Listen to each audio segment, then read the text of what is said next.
आराम नहलाएंगे। Good morning दोस्तों, कैसे हैं आप सब? आई होप सब मज़े में होंगे, फिट एकदम फर्स्ट क्लास। तो दोस्तों स्वागत है आप सभी का हमारे चिड़ियाघर में। सुबह के 8 बज चुके हैं और बनी बाबू नहलाए जा रहे हैं, हम नहला रहे हैं और लॉन में ही नहला लेते हैं ताकि पानी की थोड़ी सी वेस्टेज ना हो, हमारी घास को भी पानी मिल जाएगा। तो शुरू करते हैं आज का दिन। आप बने रहिए हमारे साथ और देखते रहिए कि आज चिड़ियाघर में और क्या क्या होने वाला है। तो मैं हूं नीरज, आप हैं आरव और आप हैं हमारे YouTube चैनल ये मेरी जिंदगी पर।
तो दोस्तों बज चुके हैं 9, पूजा हो चुकी है हमारी और अब है आरव भाई की क्लास। तो चलते हैं क्लास में, चलें? Good morning ma'am. Good morning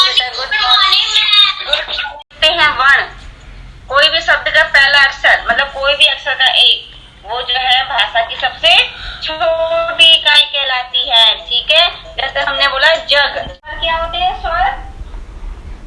Aarav मंडूला, स्वर के कौन कौन से होते हैं? स्वर में कौन कौन आता है? अ आ इ ई। आरव मंडूला। आ इ ई उ ऋषि ए ऐ ओ औ अंग आहा। Yes, very good. I thought you forward I. मैं तो सोचा बच्चे शायद काका का आई सब भूल गए होंगे। भूल गए कि लर्न? मोस्टली बच्चों को तो मोस्टली बच्चे तो काका का भी भूल गए होंगे, मुझे पता है। Bye ma'am. Bye ma'am. छुट्टी है भाई, छुट्टी है, पुराना वाला छुट्टी है। छुट्टी है भाई, छुट्टी है। रेल का डिब्बा खाली है, रेल गई चुक चुक चुक चुक, हमने खाया बिस्कुट। दोस्तों फाइनली क्लास हो गई आरव की पूरी और अब लगी है बहुत जोर से भूख। तो चलते हैं अन्नपूर्णा जी के पास।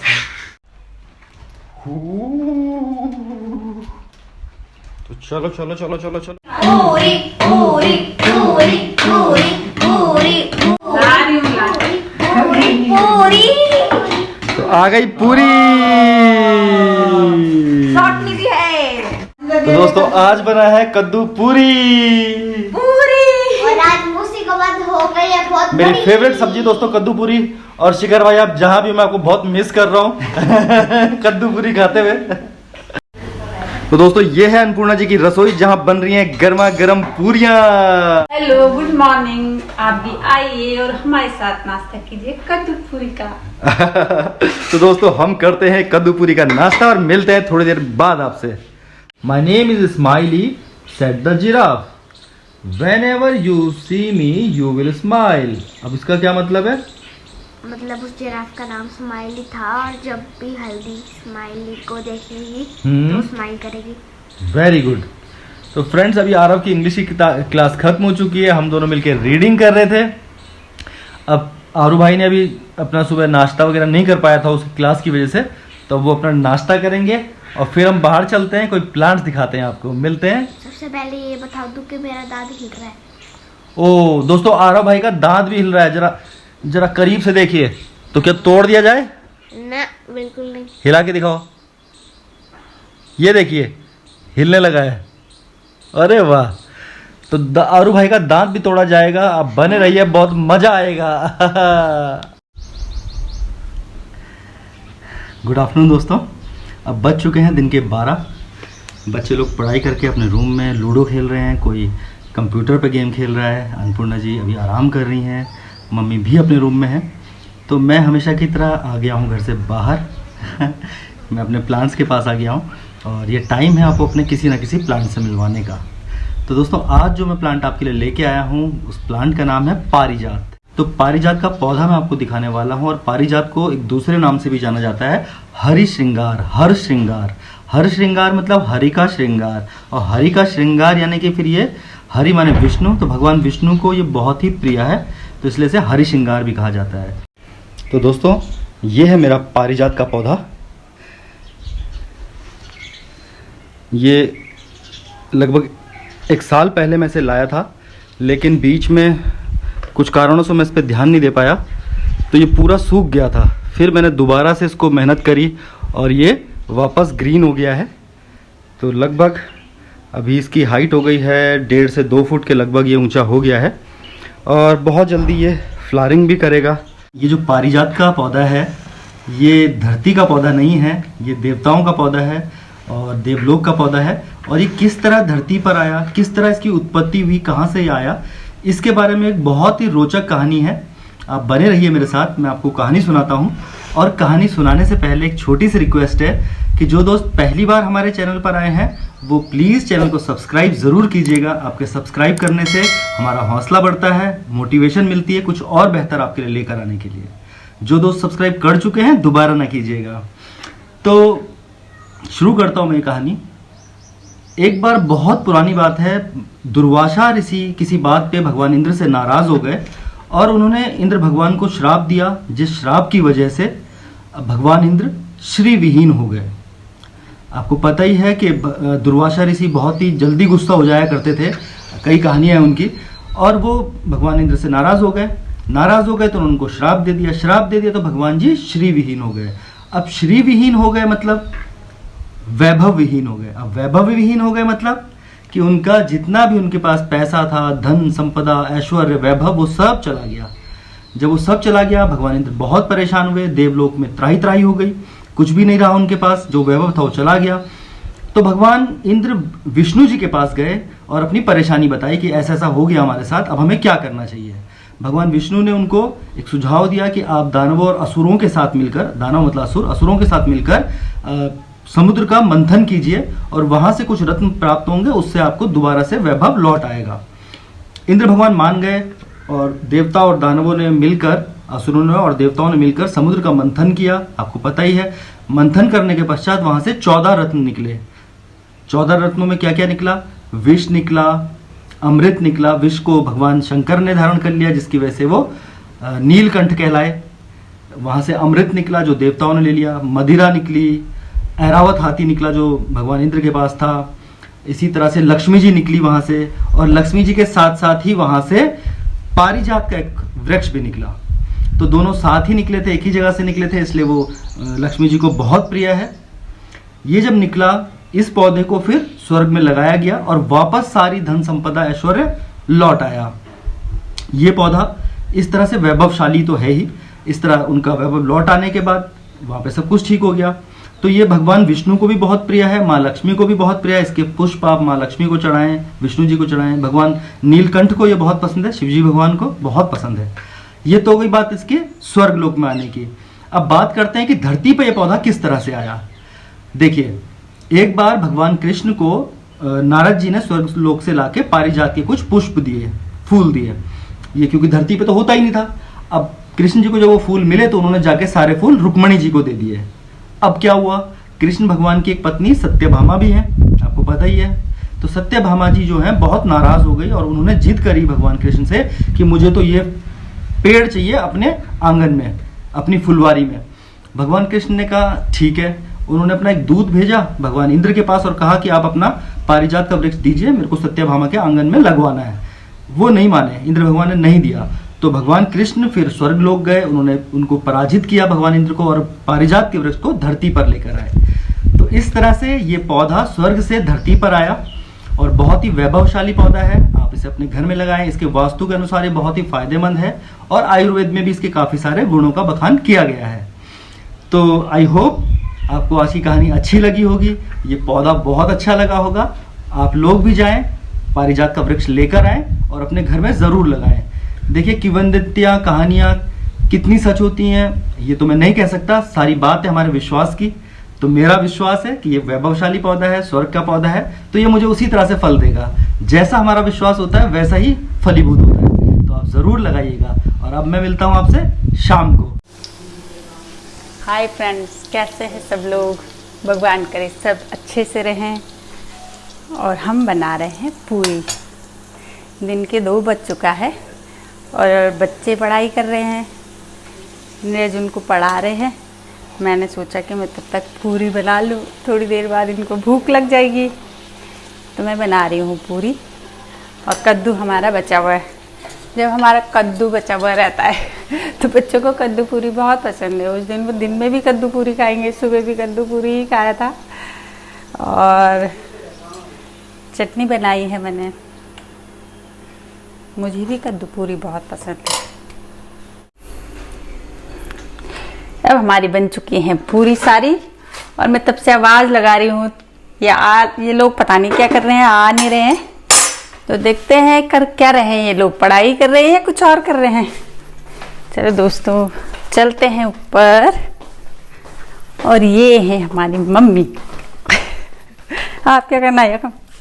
बैठी छो, चलो पूरी खाना को। चल तो पूरी खाए। वैसे इनको डायबिटीज है तो खाने की बहुत शौकीन है। दोबारा पूरी खाने के लिए तैयार है। खा लो दे दे फिर दे दे। ठीक है, ओके। अभी मैं बुला के लाती हूँ बच्चों को। किचन नीचे है और ये लोग कमरा बंद करके ऊपर बैठे हुए हैं। देख के आते हैं कर क्या रहे हैं, आखिर पढ़ाई कर रहे हैं या नाटक कर रहे हैं, दिखाते हैं। देखो चुपचाप दरवाजा खोलती हूँ। स्वर कितने होते हैं? ओह वेरी अरे गुड। वाह, बिल्लो। पढ़ाई ही कर रहे हो तुम लोग? जी हाँ, पढ़ाई कर रहा हमारा तो बच्चा। तुम्हें मेरी आवाज नहीं आ रही थी क्या ऊपर? तब से आवाज लगा रही। चलो फाइनली चलो बन चुका है तेरी फेवरेट पूरी। नहीं, लेकिन पहले आरू भाई पढ़ के सुनाएंगे कि क्या पढ़ा आपने आज। मैं सवाल पूछूंगा आरू भाई से, आरू भाई जवाब देंगे। भाषा की सबसे छोटी इकाई कौन सी होती है? वर्ण। वेरी गुड दोस्तों, 1 पॉइंट। अच्छा, वर्ण कितने प्रकार के होते हैं? 2। कौन कौन से? स्वर, व्यंजन। स्वर कितने Very होते good. हैं? 11। और व्यंजन? 33। शाबाश। स्वर कौन कौन से होते हैं? आ आ इ ई उ ऊ ए ऐ ओ औ आ। शाबाश। और व्यंजन कौन से होते हैं? सबको घ ग, चा छा जा झा या, टा ठा डा ढा ढा, ता ठा डा ढा, ना पा फा बा भा मा, या रा ला वा, श स ह, अक्षत्र या। Very good, very good. दोस्तों आप भी ट्राई करना, काका काका बोल के देखे सब लोग, किस किस को आती है और किसको नहीं आती है, चेक कीजिए आप लोग। पूरी खाएंगे।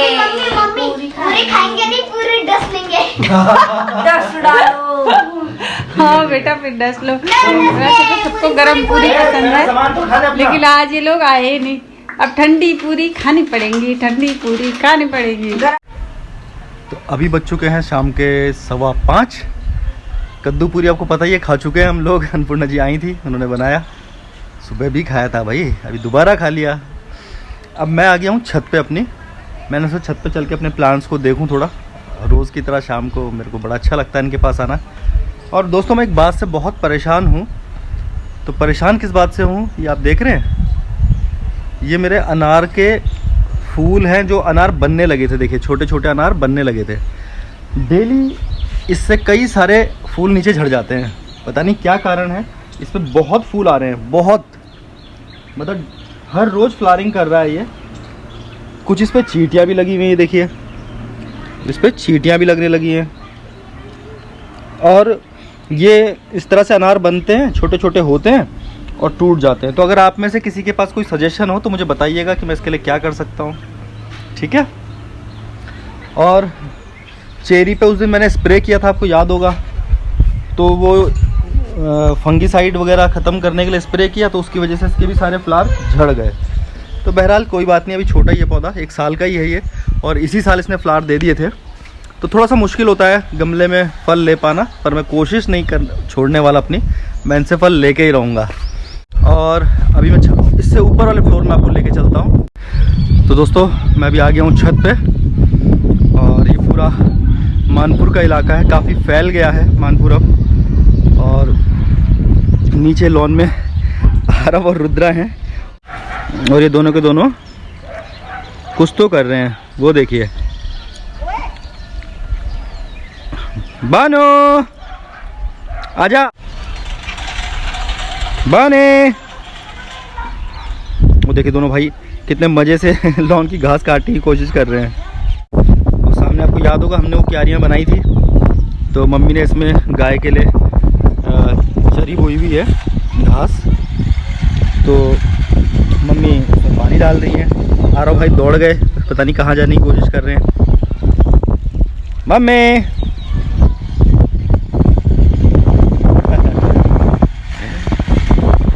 और दोस्तों मैं आपको दिखाता हूँ, इस बार आम शायद ठीक ही आया है। मेरे घर के ठीक पास में देखिए आम का पेड़ है, और वो देखिए क्या बड़े बड़े आम लगे हैं, है ना मस्त। तो ये देखिए आम भी लगे हुए हैं, अच्छा आम निकला है। देखिए आज सिद्धबली बाबा का मंदिर बहुत क्लियर दिखाई दे रहा है, आज मौसम ठीक है, तो मैं दिखाता हूँ आपको सिद्धबली बाबा का मंदिर। वो देखिए दोस्तों, प्रणाम कीजिए सभी लोग। वो कैमरा भाग रहा है, देखिए दोस्तों, आई होप कि आप देख पा रहे होंगे। वो देखिए मेरी उंगली के पॉइंट पे सामने सिद्धबली बाबा का मंदिर दिखाई दे रहा है।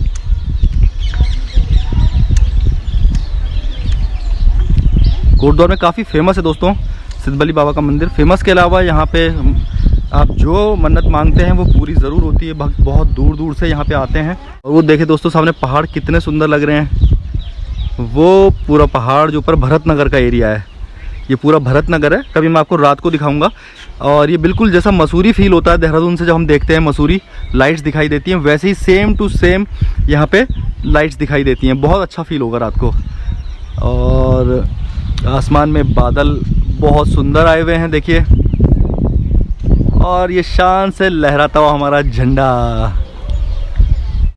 तो आई होप दोस्तों आपको हमारे व्लॉग्स बहुत पसंद आ रहे होंगे। आज का दिन भी ईश्वर की कृपा से बहुत शानदार रहा।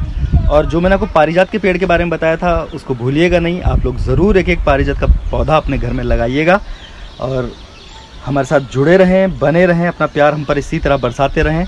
तो मैं नीरज आपसे इजाज़त लेता हूँ आज। कल फिर मिलते हैं एक नए जोश के साथ, एक नए दिन के साथ। और आप बने हुए थे हमारे YouTube चैनल ये मेरी ज़िंदगी पर।